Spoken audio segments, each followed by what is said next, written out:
What's up, guys? So today we are going to break down an internet guru teaching us how to make money. If you enjoy this content, like, share, subscribe, and if you want to help me make money, become a Patreon supporter. All right, let's get into it. Or you could just join the YouTube membership thing. I just started that.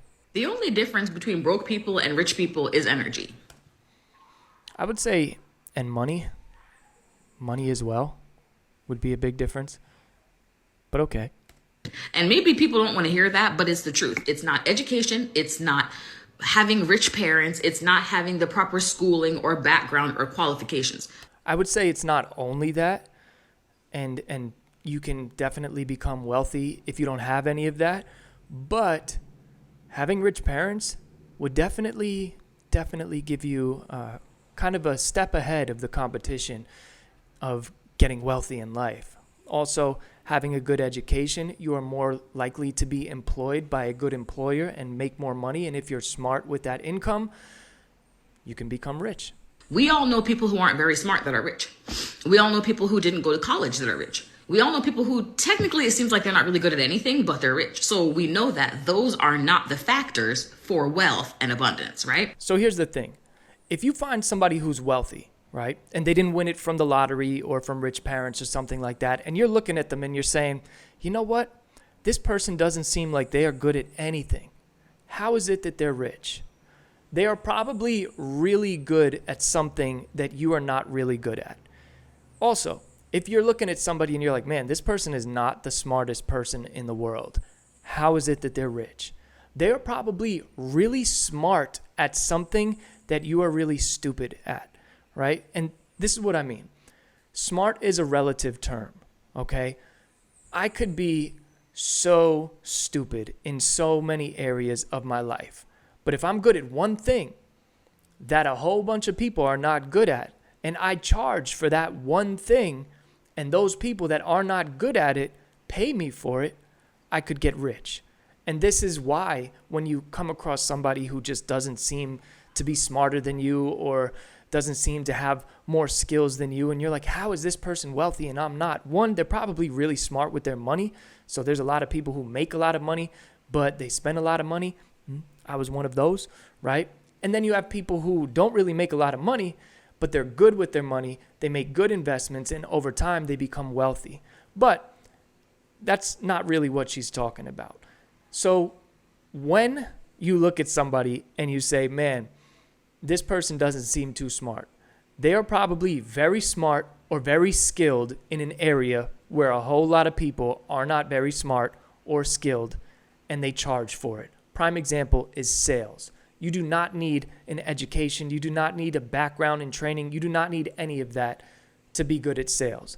I know many incredible salesmen and women who have never went to a training and never been a professional salesperson, who have killed it the second that they've joined a sales organization. Some have joined my sales organizations, and I've been like, wow, these people are killing it. And they have no education or background in sales whatsoever. So they could be all messed up and everything else, but then they start doing sales, and now you're looking at them like, how is this idiot better than me? It's because they're not an idiot. They're really good at something. So I would just say that factors into it as well. But let's see what her reasoning is for why some people are rich and others are not.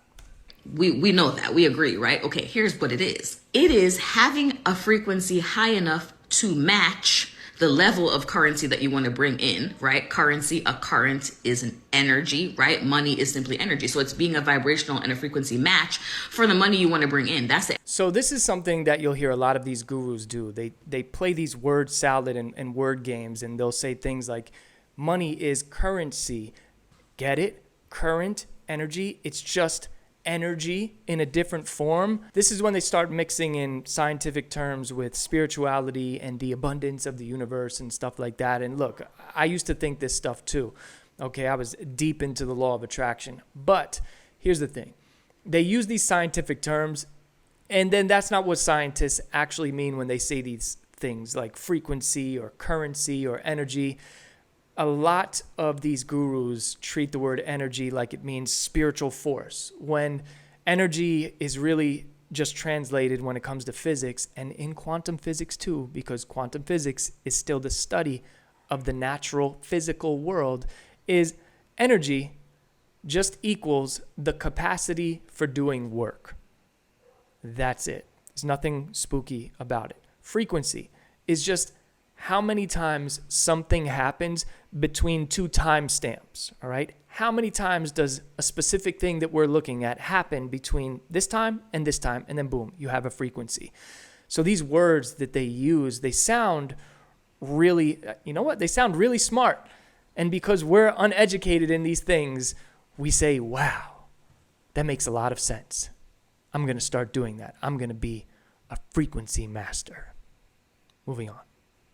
Energetic side. But the second part of that is self-belief. If you don't identify with and you don't believe you're a person that should make X amount of money that you're going for, how can it be attracted to you? You don't feel you deserve it. So it's also the mindset, right? And then thirdly, what is your dominant vibration? Do you feel like shit every day? Are you angry? Are you sad? Are you anxious? That is your dominant vibration. How can you attract a high vibration physical thing to you like money, right? Okay, so this is where I agree and disagree. I agree that you should have some belief in yourself if you have set out a goal and you're just looking at it like, yeah, I want to do that, but I don't think I ever will, so I'll never do it. You have to have some level of confidence in yourself and the capacity for doing the work to get the thing done that you want to get done. So you do have to have some self-belief. You don't have to have massive amounts of self-belief, but just enough to actually put in the action to get something done. I don't have a lot of confidence in my life. My confidence is in God. It's not really in me. But my lack of confidence in myself never stops me from going for what I want, because I have enough confidence that if I go for something, God will pick up the slack if it's in his will. That's a whole entire other discussion, though. So that's where I disagree. And then I also disagree with this whole putting off the right vibration. You hear this all the time: good vibes, bad vibes, positive vibes, negative vibes.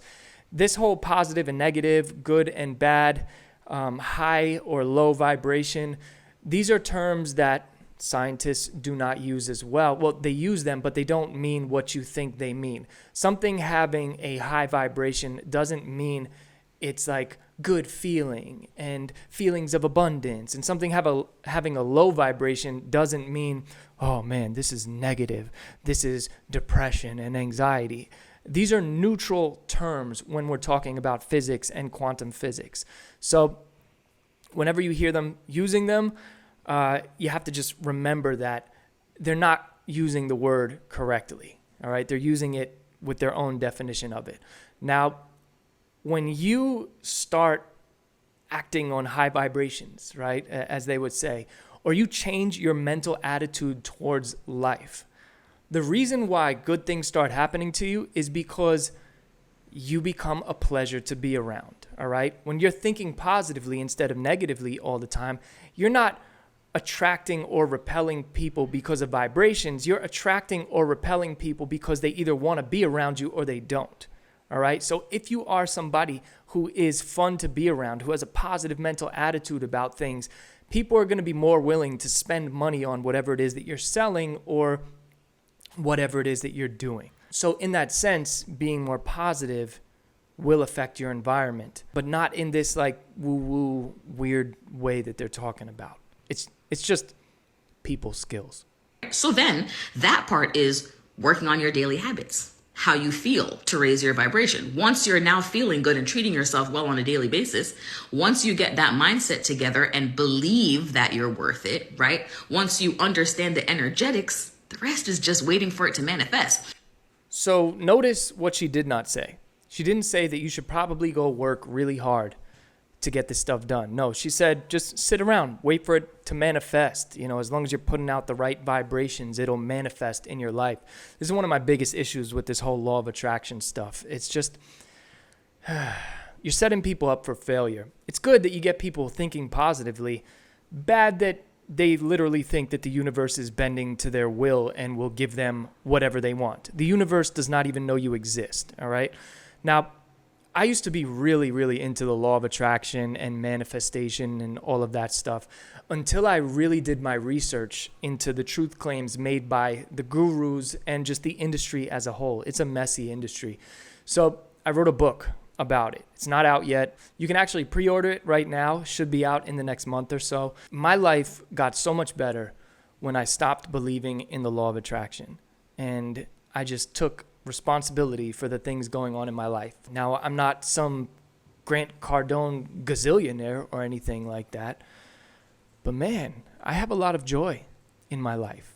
And I would say, above all, putting my faith in Christ has given me that joy. The joy that I was seeking out in stuff when I was obsessed with the law of attraction.